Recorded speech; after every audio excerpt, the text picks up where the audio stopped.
Siamo all'interno della gelateria Pia e siamo con il titolare, il signor Ivano. Buona giornata. Buona giornata.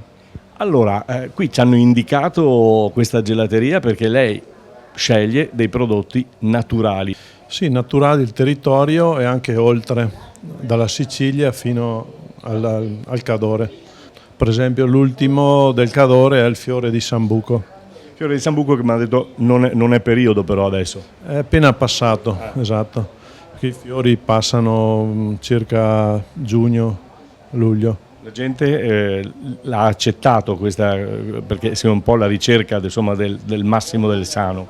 L'ha accettato perché ho dovuto andare in quota dove c'erano dei fiori un po' in ritardo e prenderli a oltre 1000 metri di quota per rifare il gelato al Sambuco. Perché era richiesto, insomma. Il suo è un pubblico più di stanziali, di locali oppure di turisti anche? No, anche di turisti, c'è gente che viene da Padova, dappertutto, da Venezia, da Milano e ogni volta che passano qui è una fermata obbligatoria, insomma. Una fermata obbligatoria con tanto di riconoscimenti che ha avuto, quindi ci sono dei riconoscimenti piuttosto importanti. Sì, riconoscimenti dalla fiera del gelato di Longarone.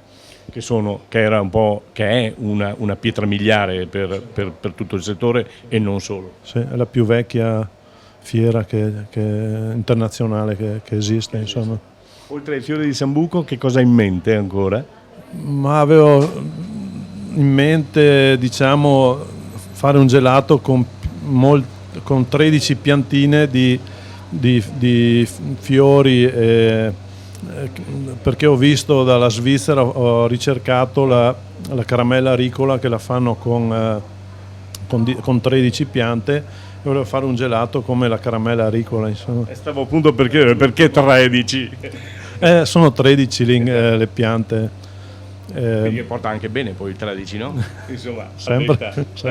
Quindi in bocca al lupo e buon lavoro, lavoro che inizia adesso e termina quando questo? Voi siete chiude? Ottobre. Fine ottobre. Sì, fine ottobre. Signor Ivano, quindi buon lavoro perché bisogna dire buon lavoro adesso, no? Sì, bene, adesso buon lavoro, sì. E buone nuove idee. Sì, bene, ogni giorno ne penso di idee. Anche l'ultimo era questo sorbetto al cioccolato bianco con lamponi sempre fatti in casa e un crumble al burro, insomma. Le ho detto che conoscevo il Sambuco solo per quanto riguarda la grappa, dovrò venire per quanto riguarda il gelato, allora, promesso. Sì, poi ho già fatto il gelato con la grappa. Immagino quello, sì. Ha diversi gusti, anche il gelato con il prosecco, lo spritz, il vin brûlé, di tutto, insomma, e via dicendo. Grazie.